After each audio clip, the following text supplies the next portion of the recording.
It's rough, but hopefully for Nebraska fans, they can get a new coach in there pretty soon and maybe be more competitive in the future.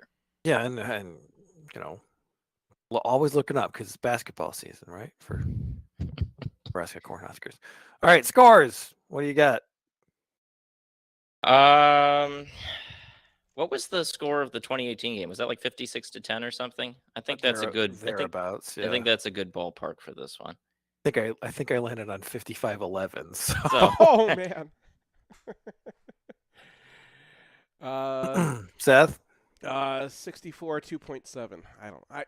All right. Yeah. Well, I wanted to say 42-27, but I can't imagine them scoring 20. you can say 42-2.7. We'll go with that. There we go. All right, we're gonna take a break. Come back and look back at the Rutgers game. Want the perfect game day outfit? Underground Printing has unique, great-fitting U of M apparel and officially licensed apparel from legendary Michigan names like Woodson, Howard, Ufer, and more. UGP also specializes in custom printed apparel and promotional items for groups, events, and businesses. Whether you need one shirt as a gift or 1,000 shirts for a charity walk, Underground can customize almost anything for groups large or small. To learn more, visit Underground Printing at one of our 3 convenient locations around Ann Arbor or online at undergroundshirts.com.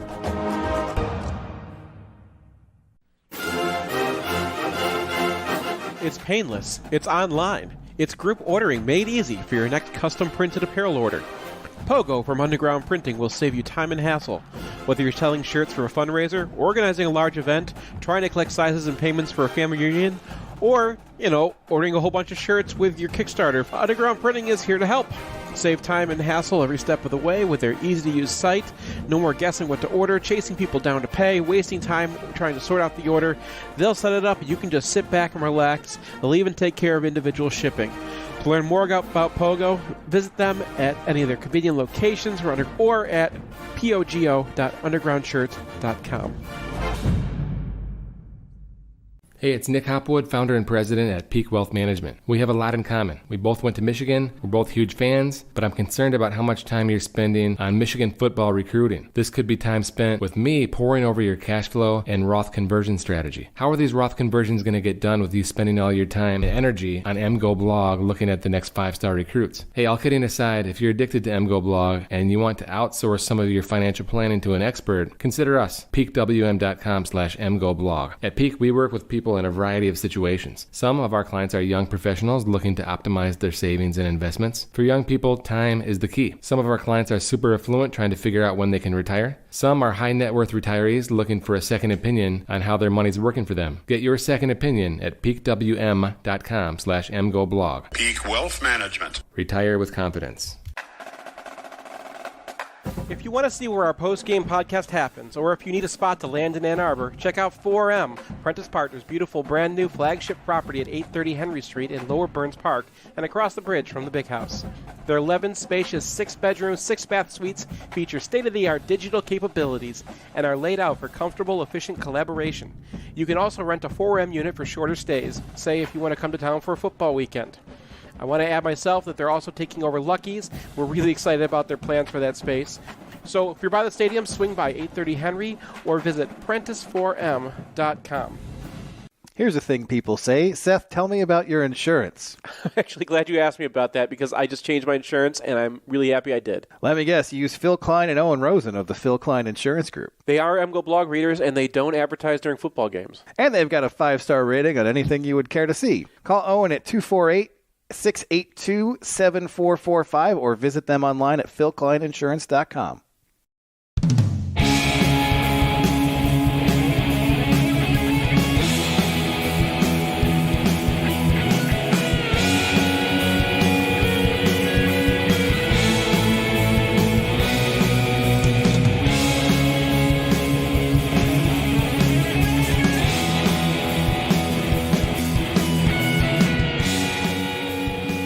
Welcome back to MGoRadio 8.11.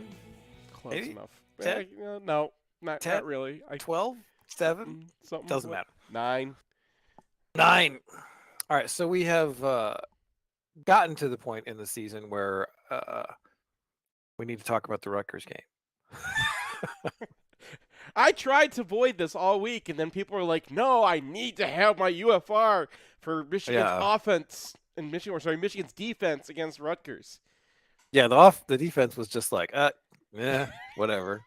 I mean, did you have any takeaways that they came are prepared? relevant? I mean, Rutgers had a whole bunch of neat stuff planned. It's just they couldn't execute it.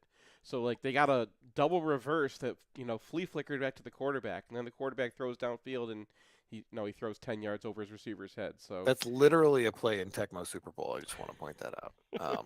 I wonder if that's where he got it from.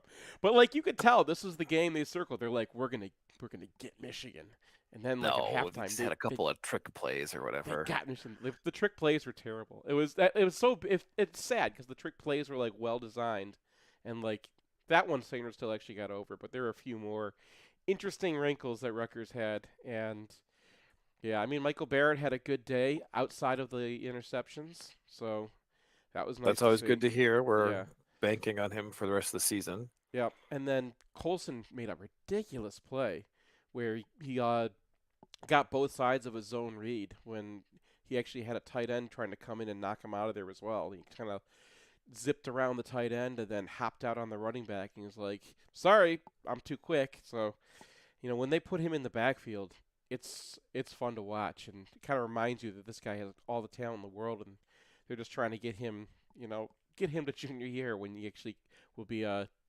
plus linebacker instead of a kind of hanging on linebacker. I mean, I guess one thing that kind of seemed of interest to me during the game was that it didn't really feel like there was a big drop off from Michigan's starting defensive tackles to their backups, and then even the third pairing had a couple of plays here and there. Yeah. That kind of makes me wonder every time. You see George Rooks just destroying a guy, and you're like, well, is that George Rooks or is that? But Rooks is a 4-star recruit and from New Jersey, and out there playing. I mean, he had a good play. It's not like it was it's not like what he did. It was a stretch play, and he just got on his horse and beat the tackle to the spot. But yeah, the starting tackles were just having a day, and it kind of told me that Rutgers' interior line probably has not faced that level of competition before. And then the second, Benny and Graham both had, I think, +2 and a +3 play in their short time out there. So those, and then Cam Good had a play I +2, but I thought about +3ing too. It was like a quarterback draw where he just threw the guy off of him and then made the tackle himself in the backfield. And yeah, they weren't a very good team. So Rutgers, they had the one thing going, which is throwing it downfield, and that was it. Will Johnson had his first start, had a couple of events. Yeah. So he had the interception, and then there was a slant where he couldn't make a tackle. Other than that, how did you get any events to grade? Yeah, I mean, what they were doing with him a lot was having him kind of come down before the snap, and then Wimsatt would see that and then look around, and then as soon as he looked away, Johnson would drop into coverage. They were playing pretty soft in the second half. I think that Michigan decided their blitzes weren't working.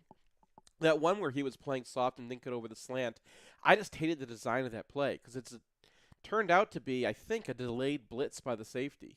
And we thought the safety was just coming down and replacing the linebacker or something, but yeah, I mean, so I think that's clearly he's got, I think, the tight end in man coverage, and the tight end stays in, and instead of being a robber, he starts to green dog it, which is I mean, he's 12 yards away.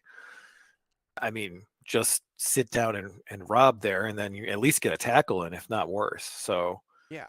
I mean, against Wimsatt too, anytime somebody appeared that he wasn't looking for, it was an interception. So it's sure. That was probably a pick. And they ran that twice. So they did it with because that was how I discerned that it was a green dog, that they had Moore run it the first time. I'm like, what is Moore doing? And then they ran it with Quentin Johnson later.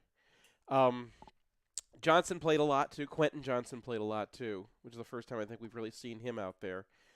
He had the missed tackle on that slant that. That's tough though. This guy's coming at you at full speed, and I thought it was interesting that he started to see more playing time after R.J. Moten didn't get over their first deep shot. That's true, and what's happening to Moten is kind of upsetting. Just we thought this was a guy we thought would break out maybe this year, or at least It does kind of feel like he's gone a little bit the wrong way this season. Yeah. I mean, that was it's one play, right? And he's not really been having a hard time getting over other times. But there was another fade where I think that, the quarterback short a little bit, but that fade on Sainer still, they Mitch Leidnered. Moten got really deep on that one. So he's like, he just couldn't figure out how to gauge it. This game was also a little bit difficult to grade because a lot of guys were coming out quickly. And I started to get the sense, and Moten might have been one of them, that guys who were getting pulled and then getting inserted again and getting pulled again might have been part of the group that got sick.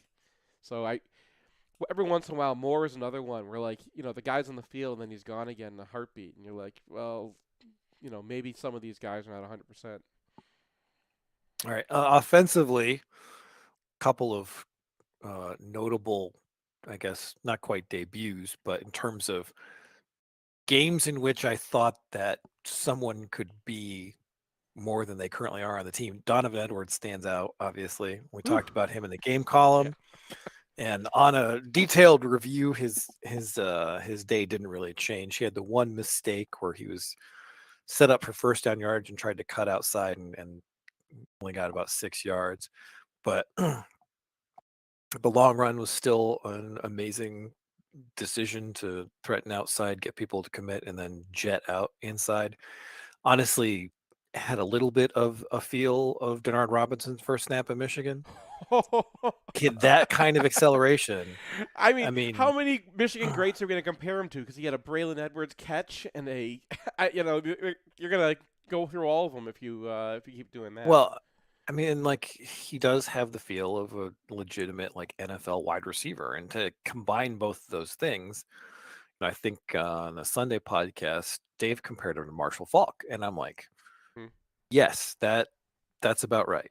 So I've been a little bit of an Edwards skeptic, at least in terms of him being a full-time, like, running back who's just a complete defense deleter, and this game got me a lot closer to believing it. The other notable player to make a statement was Jeffrey Percy, who looked not out of place in his first start at Michigan. Gave up a few pass pro minuses, but was an effective run blocker. And I think most importantly, showed the kind of awareness you need to have on a Michigan offensive line. Like, he's able to combo through guys, climb to linebackers, didn't make mental mistakes that really jumped off the page. Like, the worst thing I think he did mentally is, like, he was not able to identify the fact that Rutgers was running a stunt once and he let a guy kind of up the middle. Keegan stopped it, but Keegan needed to get off on the looper and he just couldn't because Percy wasn't in the right spot. So mentally right there, he's like 6'9", 6'8", so he's probably going to be, at least hypothetically, the physical specimen that you want at left tackle. And I think that was an encouraging performance. And then, just in terms of the passing game, I came up with a completely crazy downfield success rate for J.J. McCarthy because I had him for one batted pass and I think one bad read, and everything else was either in the neutral or the bad category, a good category. And I put that together and I was like, Jesus, because he had -3 in terms of decisions that I charged him with, and then he was +10 anyway, so he was +13 throwing the ball. And he completed less than half his passes. But if you go over everything that he's done, like, he got a lot of pressure in this game. And I think that is a concern because Rutgers was able to stunt and run some tricky stuff and get to McCarthy a lot. And what happened often was that McCarthy was going to get hit. He was focused on one of his receivers. That receiver wasn't particularly open. He fired it. And it got to the receiver, and then a defensive back would separate that receiver from the ball. So do I want him to be able to get through his progressions a tiny bit faster and check it down to Edwards when he's throwing to a Bell who's about to be double covered? Probably. Is that a catchable ball? Yes. Is it a good decision? Good enough. Is the ball right there? Yes. Is he facing pressure? Yes. So in my grading scheme, that's a positive. And even if Michigan got separated from every ball they could have been separated from in this game, the balls were still there. The plays were still there to be made. Now, he had some issues on a couple of throws he was wide of Schoonmaker. He was wide of Johnson on a play that was a caught ball, and he missed Andrew Anthony by about a yard on the deep shot. But overall, I mean, if you're just looking at this from a perspective of like what happens until the instant that the ball hits someone's hands, this was an excellent performance. Now, they didn't really ask him to do much in the way of reading, and the two reads that were popped out as very clear options for him, he missed both. And one of them was that 3rd and 5 right before the 50-yard field goal, the first one that was missed that everybody hated as a play call. Yeah, you and I both pointed that out this week, right? The one right, where it's like just like they had set that up beautifully, and then the defensive end crashes, and then McCarthy doesn't pull, and then he's very upset at himself afterwards, which he should have been. I think Colson Levelin had a pretty rough game as a blocker, something that was inevitably going to happen. And in terms of the wide receivers, they didn't have a good game. There were 13 balls in this game that were either ones or twos, and I had a total of 22 for the whole season before this. Okay. So 22 ones and twos in 8 games versus 13 in this game alone. And they brought in 3 of those. And they were tough opportunities. And I think we might look at the end of the season and think that Rutgers is actually one of the better pass defenses in the conference. I mean, it's always been Schiano's thing, right? They're currently tied with Michigan in terms of yards per attempt. But like the teams ahead of them are either Big Ten West teams or Michigan or Ohio State. And Michigan and Ohio State don't have to play themselves. And Rutgers doesn't get to play itself. So just in terms of competition level that they've faced so far, I think they're probably on another level from everybody else in the Big Ten, and they're still right there. And the remarkable thing about all these coulda, shoulda completions is that they're well covered. Pretty much the only things that weren't well covered in this game were the opening hit to Bell and then those 2 shots to Donovan Edwards. Well, and everything Colson else. Loveland one time. Well, the ball didn't get to Colson Loveland that time. We were talking on TKA with Sam, and he's like, well, that's his first read, and it was open. And both Seth and I were like, was he? Because, there's like 3 guys, and he made like an NFL-level dead-on throw that did get ripped out by a guy who was there. So your mileage may vary on like whether that was a good idea or not. I always try to like be humble and be like results-based charting. It got to Schoonmaker. Schoonmaker had an opportunity for a touchdown. We're just going to make that a positive. If you have a personal philosophy that says he needs to get the level in there, fine. Well, and I think it gets into what kind of quarterback McCarthy is. Like, he knows he can make that throw, so he makes that throw. A quarterback who looks at that and goes, well, I'm not getting that in there, finds Loveland. Well, and I did like one thing about it is that there was a rollout earlier in the year, 2 or 3 games ago, where he has Schoonmaker, and Schoonmaker ran it out, and then he turned it up the field. And Schoonmaker, the guy who's covering him, is in panic mode. He's got his back to McCarthy, and he's completely in trail coverage. And McCarthy's like trying to thread a needle. It's like, okay, if I put it down here, it's low and away. This is where only my guy can get it. Yeah. And what he should have done is he should have put it in the butt zone and have his tight end leap for it. And if he gets it, he gets it. And if he doesn't get it, like the chance of a personal a pass interference is extremely high. So I kind of feel like that throw to Schoonmaker was a improvement in that regard, because that's exactly what he did. And the Rutgers defensive back made a great play after Schoonmaker had caught the ball and was able to rip it out. But sometimes that's going to be a touchdown, and just not that day. So I kind of think all the receiving issues are temporary. We've seen enough from the guys to believe that they're going to make those catches down the road. And in terms of quarterback performance, I was a little taken aback at how much I liked it after I graded it, which is always an interesting experience where you add up the numbers and you're like, ooh. Yeah, well, fortunately you got it Wish out I so could late. fudge that. mean, fortunately, it came out so late that nobody could, like, Brian, what are you doing? Like, there wasn't a whole. You put this out on Tuesday. There's like a whole week of MGO blogs and saying you're a McCarthy slappy. So, all right, we're gonna take a break. Come back and discuss the season opener in basketball.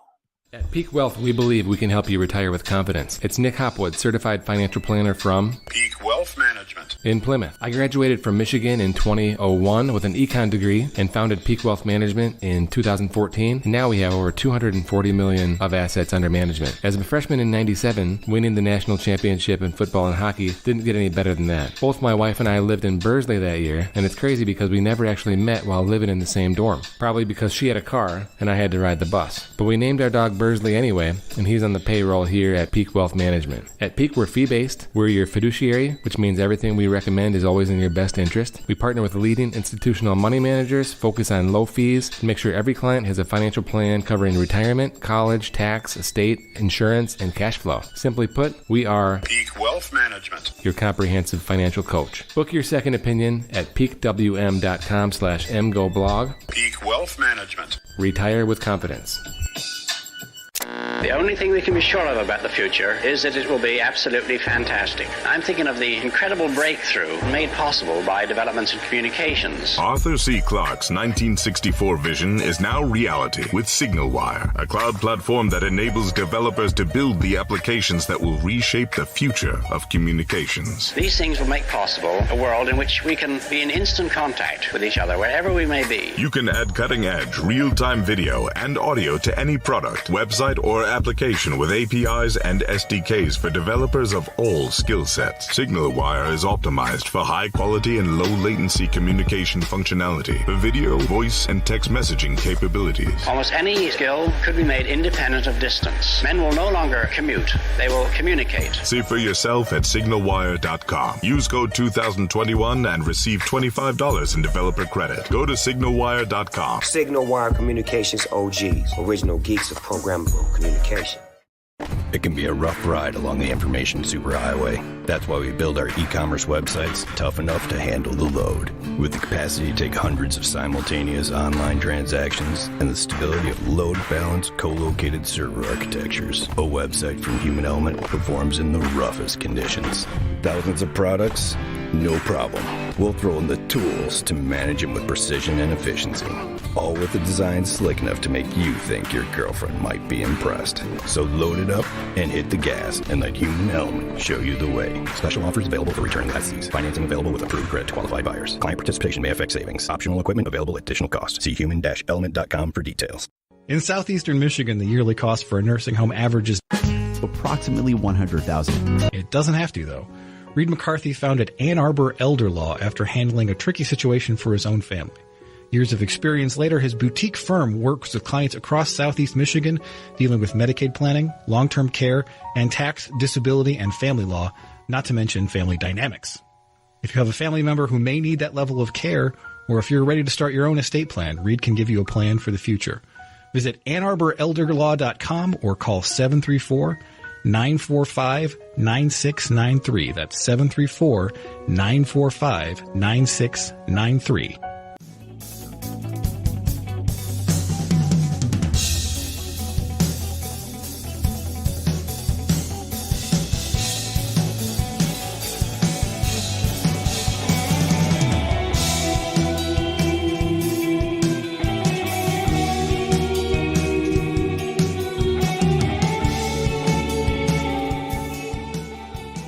Welcome back to MGoRadio 8.9.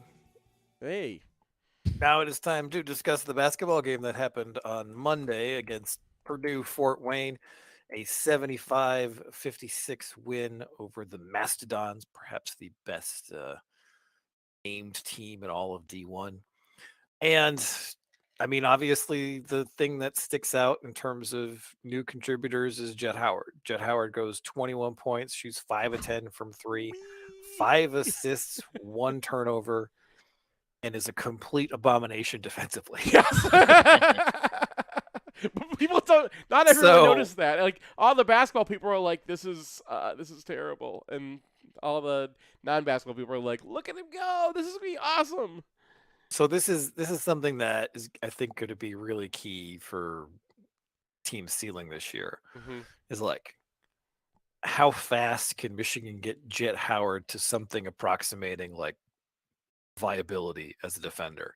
He's 6'8". His lateral agility is not elite. He has some limitations, but there's no way he can't get to average-ish, maybe even a B defender if he wants to. And maybe that doesn't happen this year, but the amount of effort I think we saw from him is something that, his dad is going to have to be like, this isn't going to fly, because we saw him have some pretty lackadaisical closeouts. We saw him get confused, and that's something that is going to happen to freshmen. But it just really stands out as a limiting factor for this year's team, because Dickinson, good post defender, not really mobile. You have some hope for Llewellyn. Terrence Williams is dogged, but is not exactly a shutdown wing defender. Maybe Buffkin gives you something there, but that's your starting lineup, and I don't think that's really in question that that's going to be the vast majority of your minutes. So if there's going to be anyone who can stand up to a pretty good wing player, it's probably got to be Buffkin or Howard, and neither of those guys has really shown it. Yeah. Well, I mentioned this in the EMU preview, and it's going to be a little awkward because I think most people are listening to this after that game tonight, and we're talking about before it. But, I figured when I was looking at the rosters, it's just, who else is going to guard Monty Bates? Because, 6'9" wing, you're going to put your 6'8" wing on him. And if this game actually looks interesting from a Bates perspective, it's because of, Jet Howard, the way he was playing. I imagine that level of effort might have been like, it's the first game, kind of could get away with that in high school more than you can in college, and like that's going to be cleaned up faster. The rest of it, I mean, took Caleb Houston till mid-season, I think, before he was a C+ or B- defender. And he did get there. Yeah. Like not as like an elite guy, but as a guy who is much better than he started. And so that's what your hope is for Howard. On the other side of the ball, though, any sort of Jet Howard, Caleb Houston comparisons are completely invalid. Just in terms of like the vibes that these players give off. Because, for Caleb Houston, it always felt as soon as he missed one shot, he was done for the night. Mm-hmm. He would get in his head and he would just not be able to do anything. Jet Howard does not care if he misses a shot. Jet Howard has no conscience. And when you're shooting like he does and you have the ability that he does, that's a good thing. It's like when Zach Irvin was a freshman, he was coming off the bench and he was shooting like 35% of Michigan shots. Yeah. But they were all threes and they went down at like a 38% clip. So it's like, shoot on, sir. And the thing that jumps out to me, especially vis-a-vis Caleb Houston, is the five assists. Like, he is a secondary playmaker, and he can attack a closeout, draw someone to him, and then kick it out. And that's something that Caleb Houston did very occasionally, but was not really a feature of his game, I don't think you could say. Yeah, I mean, he was a lot more aggressive, just attacking and taking it to defenses. You never really saw Houston be all that assertive. I do want to say the one thing that is also a little disappointing with Jet and a little too much like Houston right now for my liking is 2 rebounds in 31 minutes for a 6'8" wing in that game against Purdue Fort Wayne. Yeah, and in the Ferris State game, there were a couple of offensive rebounds that were directly traceable to Jet Howard not boxing anybody out. So he's 6'8". Terrence Williams is going to put up some numbers. Dickinson's going to put up some numbers. You need Howard to like fill that role, or you need like someone to pull the Derek Walton. But this was kind of a blowout on the offensive boards in Fort Wayne's favor. They got 15 offensive rebounds to Michigan's 4. Now, part of that is because Michigan got more shots up. The turnovers were 14-8, but that doesn't close even half that gap. So it's going to be a big issue to look for going forward. And the onus is more on Jet because you're starting a 6'7" power forward, right? Yes. Like he's going to need to chip in more because you've got an undersized 4 there alongside of him. Yep. And so we saw Buffkin have 3 assists, 2 turnovers, didn't hit a 3, was 4-7 from 2. I think he looked improved. I think he looked like a guy who's ready to take on a a greater role. And like, yeah, he didn't hit the threes in this game, but he's going to be a 35 or maybe better 3-point shooter. So I thought that was a pretty encouraging game from him. We saw him act as a secondary playmaker as well. And with Hunter Dickinson on the team, I don't think you really need anything like in terms of primary playmaking, because you can always attack a closeout if Hunter Dickinson's got the ball. I mean, if Buffkin can operate the offense, which he did that a few times this game, and it was like, whoa. Because, I mean, what does Michigan have right now? They got 3 guards. Doug kind of, we'll get into him in a little bit, but, like, Llewellyn can't be out there all the time, especially if he's taking on as much defensive responsibility. And if you can have Buffkin go out there and play the one a little bit, because that's really what it is. Michigan's got, a point guard, a center, and everybody else is a wing, right? If he can be point and he can operate the offense, that's a piece of this team that we didn't really foresee coming into the season. And then defensively, it's night and day from last year. I had a lot of complaints about him as a defender last year that I think got cleaned up. It's one game, but it's the opposite of Jet. He was out there. He was pushing. He was in the right spot. He was directing people a couple times, and I'm like, hooray for sophomore level up! Like this is what we were hoping to see from Buffkin. Well, Dickinson is Dickinson, so we don't really have to spend too much time on who he is. But I do think it was interesting, just the sort of feel of what was happening when Dickinson had the ball in the post in this game. Because last year, they have a non-shooter out there in Musa almost all the time. Sometimes you have a second non-shooter out there in Caleb Houston pretty much all the time. You have Frankie coming off the bench, another non-shooter. So that lane got packed when Hunter Dickinson was in it. And this team doesn't look like it's going to have a single person other than maybe Jace Howard and maybe Doug McDaniel, who's not a shooter on the floor, period. So those Purdue teams where it was like we have an ogre in the center of the court and we have 4 shooters around him. So who are you going to tag off?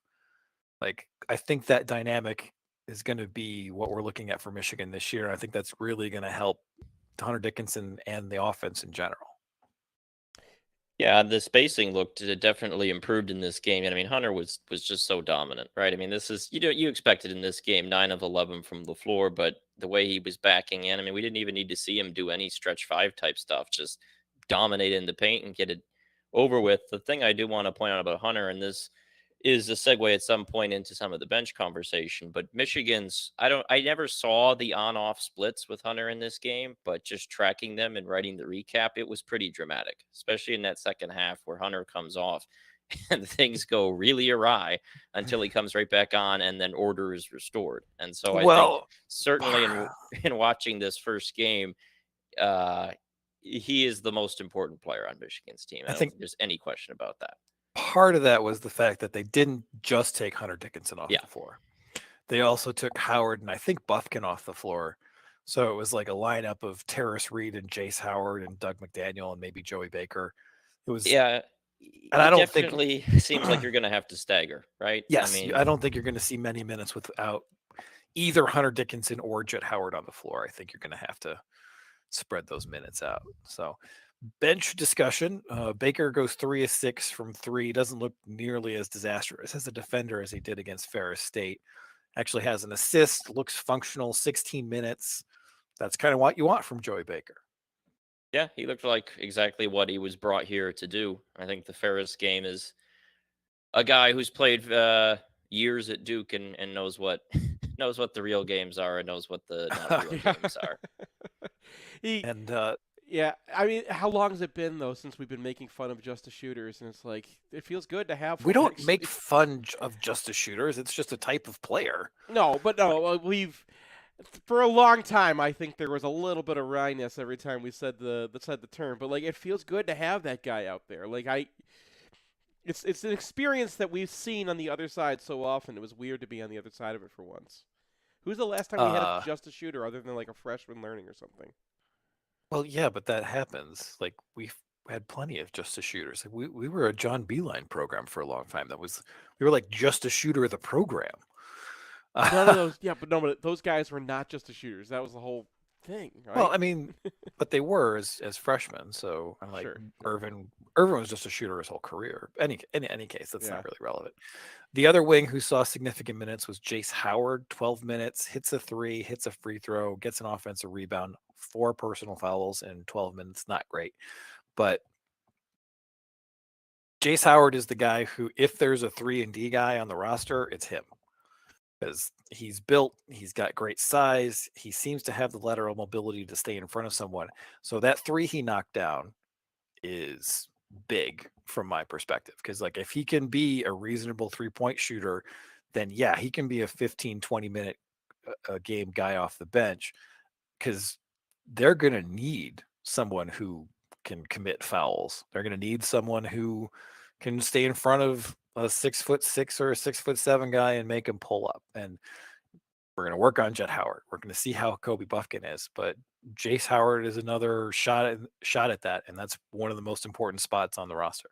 Which announcer was it? We had it was some announcer we had last year who says in the middle of a game that Jet and Jace's games are exactly alike, and it was like I think their mom responded on Twitter immediately like, "No, they're nothing like." It's amazing how like these two guys are brothers, and they're like polar opposite players.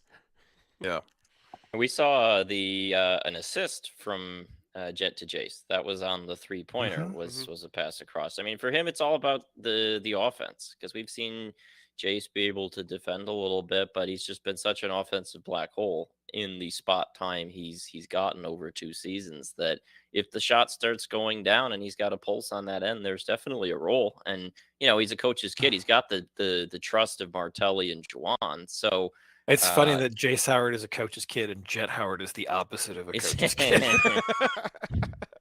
Hey, the oldest is more of a rule follower. My and the youngest my kids one are is a little more exactly the rebellious. same. My kids are the same. Yeah, one of them does everything Daddy wants, and the other one is like, what rule can I break today?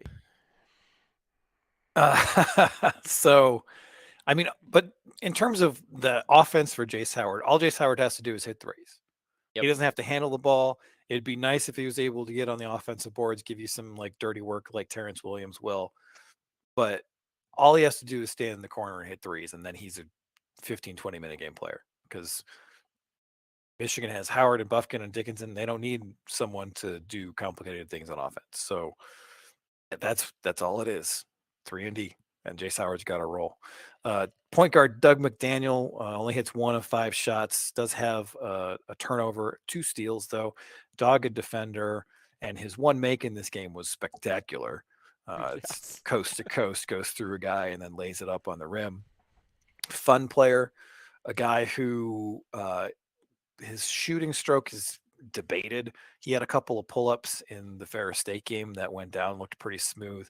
I think he was able to shoot in the mid-30s from 3 his last year of high school, and that included a lot of pull-ups. So I'm generally hopeful that McDaniel's going to have enough outside shooting to offset the fact that he is a tiny little dude. But in terms of being able to get in the lane, that's never going to be a problem. He's a super sticky defender with a lot of ability to get steals. He had no fouls in this game despite his overall defensive propensities. And once it slows down for him, he understands the offense, I think he's going to be a productive player. Yeah, I mean, this was a firecracker performance from him, right? It was all over the place at times, but we saw the range of why you're optimistic about him and his role in the program. And he didn't have a foul in this game, but he's a guy kind of like Jace, where you can be like, it's okay if he's in foul trouble, right? I mean, he's a backup guard. Like Joannis and Martelli have talked about wanting to force more turnovers this season. That's something that they haven't done really at all in the Juwan era defensively. And it seems like they're going to tell him, go get in there, get some steals, try to put pressure on the ball handler, and you'll take the fouls when they come, but that's okay because he's not a starter, and he's gonna create opportunities in transition, right? Get him the ball, let him get out there and run, let him get downhill on the offensive end of the court and attack the lane. It's just, can he shoot?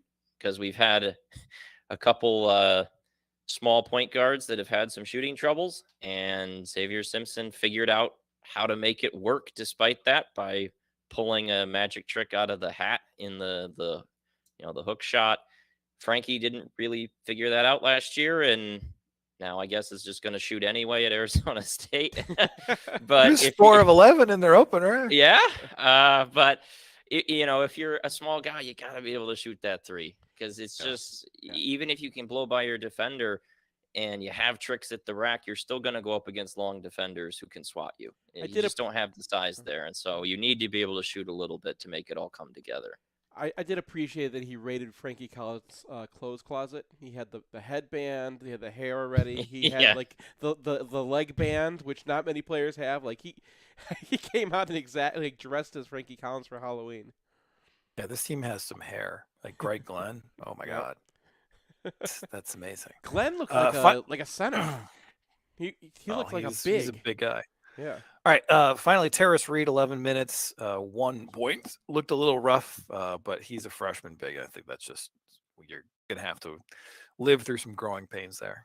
He looked okay defensively. He had one really nice block, but the offense was a roller coaster, and the free throws did not look great either. So I think the other question besides, how quickly can Jets defense come, how quickly can Terrace Reed's ability to hang in there, right, as the full package is another story, because that will take pressure off Hunter Dickinson once they have a functional backup big that you can trust to not get caved in. Yeah, if you're shooting free throws like that, you should not be wearing Shaq's number. That doesn't help. And the other kind of thing that jumped out is that those 4 guys were the only ones to get appreciable time. So Glenn got 1 minute, Cheddar got 1 minute at the end of the game. Isaiah Barnes didn't play, which I think might be the biggest surprise. So that kind of looks like your rotation. We might see some guys emerge mid-season, but that's a pretty strong statement about who your guys are. Well, I mean, you don't need to go 11 deep off the bench, right? No, you don't need to go 11 deep off the bench. I'm just like who those guys are. Like I mean, because Barnes in particular has a reputation as a guy who's not quite there in terms of making the rotations, knowing where he's supposed to be all the time. But physically, again, if you need a wing stopper, he might be one of your better bets. And so I was a little bit surprised that they didn't give him a little bit of run just to see how it went. Maybe down the road. Yeah, it was appreciated as the guy who, does the 9-man chart every week, that I didn't have to worry about a 10th guy. But the knock on him that I was hearing from practice is that he was not making his shots. So like maybe he's picked up the defense, but like the offense still isn't there or something. But we keep saying late early for him. But he's not that old. So I'm not saying late early. I'm like, but he's a development prospect that, I think next year, if he's not in the lineup, is when you start to worry. This year's another year where it's like, man, you got a 6'7" wing. You could use that. Where is he? Yeah. All right, we're going to come back, take a break, and talk about some World Cup stuff.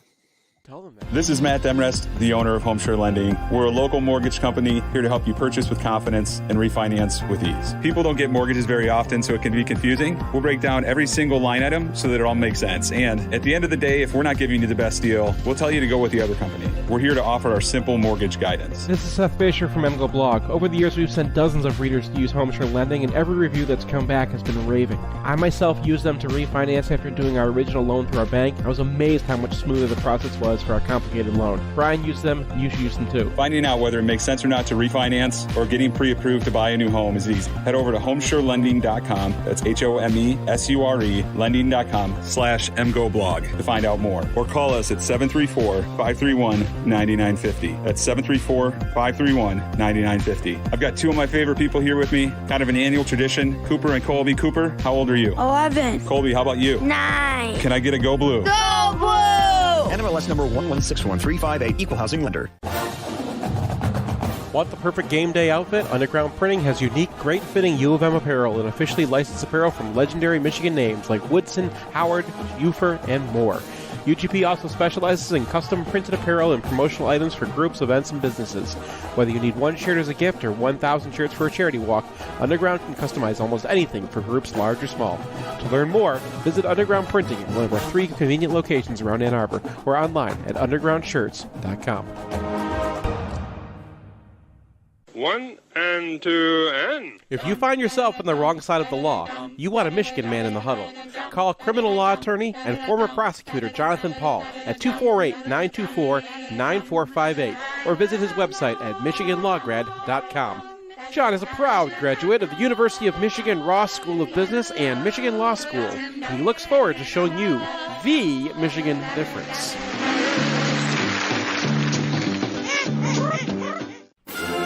It's painless. It's online. It's group ordering made easy for your next custom printed apparel order. Pogo from Underground Printing will save you time and hassle, whether you're selling shirts for a fundraiser, organizing a large event, or trying to collect sizes and payment for a family reunion. UGP is here to help. Save time and hassle every step of the way with our easy-to-use site. No more guessing what to order, chasing down people to pay, or wasting time trying to sort out the order. We'll set it up and you can just sit back and relax. We can even take care of individual shipping. To learn more about Pogo, visit us at any of our convenient locations or at pogo.undergroundshirts.com.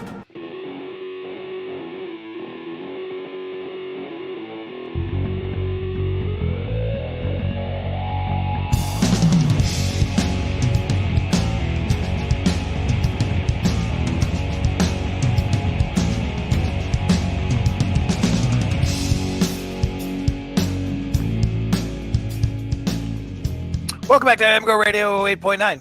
Yay! What were we listening to? That was On the Line. They, I don't think they're actually in operation anymore, but they're readers, and I was listening to their stuff all week. It's good stuff for, for jamming out to while you're trying to pump out a Rutgers UFR. Yeah, on no sleep. All right, so people keep asking me about World Cup stuff, and I'm like, I'm going to write about it. I'm going to try. It's football season. It's a difficult proposition, but I'm going to try it. But we thought we would sort of talk about what to expect from this World Cup. Yeah. As a person who pays attention a lot and a person who doesn't. Right. So, right. Seth, I'm aware of what a few questions things. you have? Okay. I admit that I follow a lot of other things that are not this, but I mean, I have a basic. So Klinsmann is gone. All the Klinsmann is long gone, right? Yes. and what I mean by that is like all the players from that era are pretty much gone as well. And this is like I mean, there's a few holdovers, but by and large, that team is gone.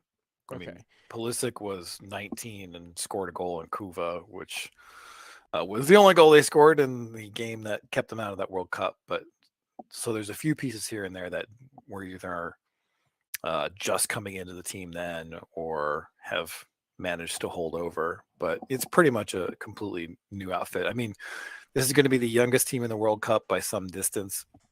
It'd be even younger if Miles Robinson, who was one of their starting center backs, didn't tear his ACL. Mm-hmm. And they called up Tim Ream. So probably the scariest thing going on for the team right now is the situation at center back where not Miles Zimmerman. I can't help last name name. I'm sorry. Last name is Zimmerman. He plays for Nashville. I'm blanking on his first name. He's been the top choice center back for the U.S. for a year, maybe 18 months now. And they paired him with this kid from Atlanta who's 22, was super fast and really good one-on-one. So you could play a high line with him. You could have your defensive line way up the field and you wouldn't get burned over the top. And so he tore his ACL, he tore his Achilles, and they've been rotating through guys trying to find out like who's the next best option. And the next best option is not going to be available because he's injured. Okay. So they end up calling up Tim Ream, who's 35, plays for Fulham, which is a Premier League team this year. He's their captain. He's been playing really well. And every time he plays for the U.S., it's a complete disaster. Oh, God. He passes the ball backwards and gives up a goal. And it's just like his career as a club player is one of the more impressive club careers for a U.S. defender probably ever. But when he puts on the U.S. shirt, it just things seem to go haywire. But I'm at a point right now that I'm like, all right, Tim Ream, let's try Tim Ream. Okay. Because he's in great form right now. He's playing every week in the Prem, and he has always been a guy who's really good distributing the ball, and that's something that the U.S. can really use because Zimmerman is not that. But well, and you mentioned like that, he's in great shape. It's kind of a weird mix of like MLS players and guys who are playing overseas right now, and then backups who are playing overseas right now. So it's a little. I'm wondering if you're worried about some guys who haven't been playing that much. I know our goalie is supposed to is like Arsenal's backup. Like, is that bothering that some guys haven't been playing that much? Well, so Matt Turner is the goalie, and he for a very long time was the best goalie in MLS by miles in any sort of like advanced stats metric you could come up with. And when you watch him play, it's like, I can absolutely see this. He's a great shot stopper. He's not that great with his feet, but that's job 2. Job 1 is stopping the shots. But he's been playing in the Europa League for Arsenal, and he's been playing in their cup games. So that means he's gotten, 10 or 12 games recently. And they're so confident in him, they left Zach Steffen at home because Zach Steffen's been kind of up and down. But your point about MLS is actually not really applicable outside of center back. Okay. So they have some MLS guys at center back, but pretty much everybody else on the team is in Europe. So starting left back plays for Fulham again. Starting right back plays for Roma. I forget where Dest got shipped off to, but he plays in Serie A. And the starting forwards are probably going to be from Dortmund and Chelsea and Lille. Thank you. I got a good friend who lives there. And there's a couple guys who play for Leeds in the Prem, so it's really the first time in the history of the U.S. that you can look at this roster, and most of it is on high-profile teams. So there's a kid who plays for Valencia named Yunus Musa, who's probably either the most important or second most important person on the roster, because what he does is he is press resistant. So one of the things that modern soccer has really focused on is getting the ball back as fast as possible. So instead of dropping back and letting your opponents advance and getting the ball back from when they try to score the goal, once they get the ball, you do something called counter press, which is immediately try to get the ball back no matter what. And the U.S. has always had issues with it. They look absolutely horrible in a warm-up friendly against Japan, and everybody's freaking out. And I'm like, well, 2 guys didn't play. Jedi Robinson, the left back, and Yunus Musa, one of their most important center midfielders. And Robinson gives you width. He's the only left-footed guy on the roster, basically. Okay. So the backup left backs are all right backs who can also play left back. And the starting left winger is Pulisic, who's right-footed and cuts inside. So without Robinson, you have no width. Without Musa, you don't have a guy who, once he gets the ball and someone presses him, he just turns up field and goes. There's a guy named Darlington Nagbe who was briefly on the national team, and then Klinsmann didn't play him in a couple games, and he's like, I'm done with this. And it was the most heartbreaking thing in the world for me because that was what he did. You got him the ball, and if you tried to press Darlington Nagbe, he just broke the press himself. And that's what Yunus Musa brings. And Yunus Musa is like 19 years old, so we get to do this for 2 more World Cup cycles, and I'm totally psyched about that. But so they have him. They have Tyler Adams, who's a defensive midfielder, and also doesn't really have a reasonable backup. Like his reasonable backup is an MLS player, Kellen Acosta, who I think plays for LAFC now. He was with the Rapids, and he's okay. He's not Tyler Adams though. And this team is talented. They're not that deep yet. They have some places where they're deep. I'd say the wings. And they also don't have a striker who's established in any way whatsoever. So going into this season, it was like nobody is scoring. And now we have some guys scoring. So, but they're scoring in like the English Championship, which is a second tier, or the Turkish League. So they brought Josh Sargent, who's at Norwich, and Haji Wright, who played 1 game for the U.S. And Berhalter like ripped him afterwards as a guy who didn't really play very well, and now he's on the World Cup roster because he scored like 8 goals in 12 games, and so he's like, I don't know this guy. All right. but that's really their main issue. They have issues at center back, and then they do not have an established striker. And that's. I mean, being this young, is it possible that you get someone? I mean, that's kind of what this season is, right? Like, it's like let's see what we've got, because it's not the only cycle you're going to go through with this team, right? You're probably going to have this team for 2 more cycles. I mean, you're going into this trying to win as many games as possible. It's the World Cup. It's not like you get a million chances. You're not at life. building for the future. At this right. But I'm saying, like, with young teams in the World Cup, they go in and then, like, that's where you find out about the guy, because he's 19 years old. 8 months ago it was entirely different world for him. It is possible. I mean, I always like Sargent, but he's he signed with Norwich, and they were like a bottom of the Premiership team, and he was playing wing. He's being like a defensive winger. Mm-hmm. He didn't score for like a year and a half, and they moved down a level, so they have the ball more. They're at the top of the division instead of the bottom of the division. They move him to striker, and then all of a sudden he starts putting goals in, and it's like, all right, like this is what we were hoping this guy would be when we saw him as a youth player, and he was playing for the U.S. in the U20 World Cup, and he looked fantastic. And then sometimes these guys sign with these bottom of the table programs, especially attackers, and it's just the worst decision they could possibly make. Because they don't get opportunities, and everybody's furious at them, and they don't really get to practice their game in any sort of meaningful way, because what they're doing is they're just watching the other team have the ball for 80% of the game. And then, like, this happened to Josie Altidore. He signed for Hull after scoring 1 billion goals in Holland, and then he scored like maybe twice. Got shipped off to MLS. And so you really have to be careful as an attacker where you sign with. And I think Sargent made a mistake, but then fortunately for him, his team got relegated, and now he's in a spot where he can actually see the ball. But back towards the team. So it's a 4-3-3. You have a standard back line. You have Serginho Dest and Anthony Robinson as the outside backs. They're both very attacking. They're both young. They both have defensive questions. You have Tyler Adams as the 6, who's the defensive midfielder. Ton of range, really great in terms of counter pressing, winning the ball back. In front of him, you have Musa, who I mentioned already, and Weston McKennie, box-to-box midfielder, great in the air, will score goals with his head, physical, has that kind of if anybody on this team has that dog in him, okay, Weston McKennie has that dog in him. So these guys have been playing together for a year or so now. Doesn't really change. It's the CCM midfield, and it's doesn't. That's not right. It's the MMA midfield. Sorry, okay. CCM is the hockey line from Michigan back in the day. I was wondering where you're going with that.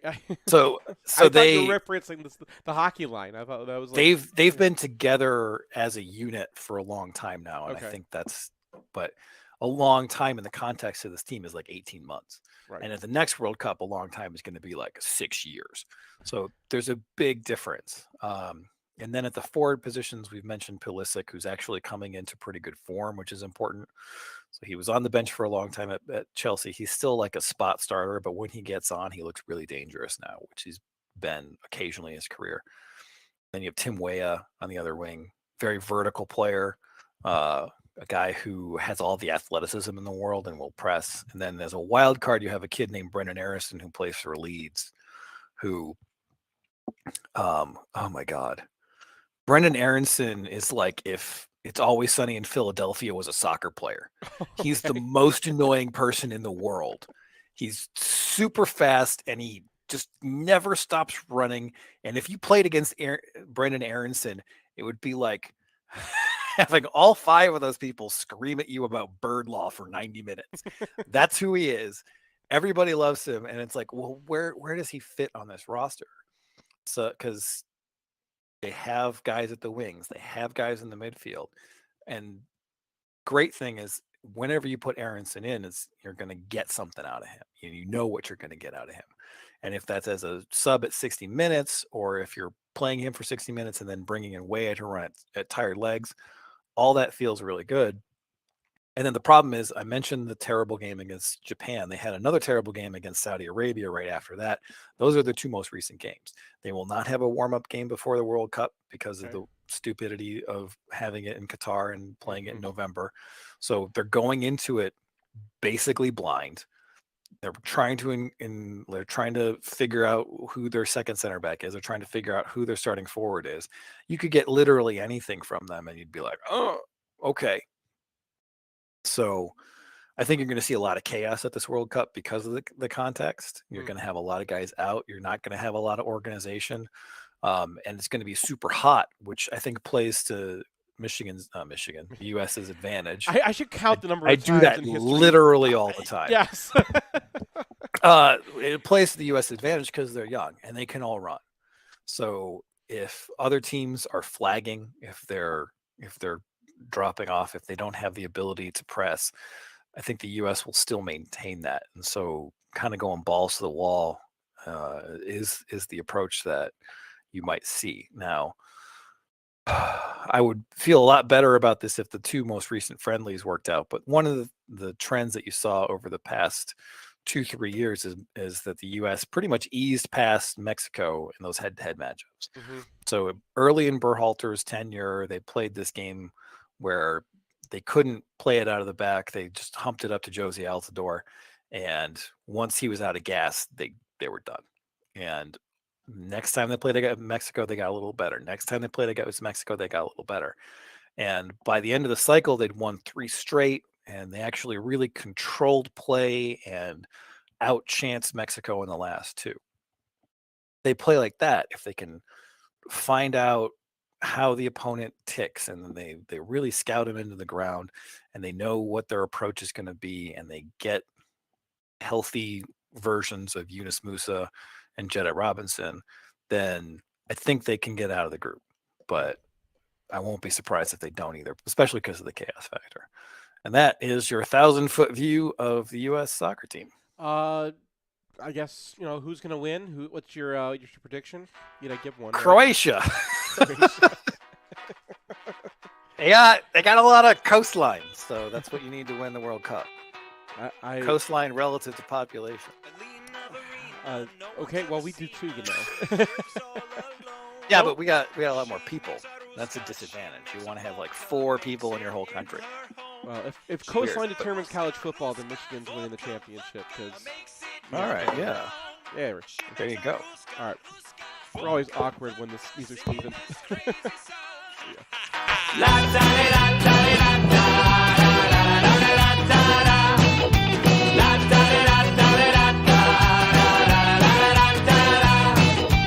Boris is a mayor and a land surveyor with plans of his own.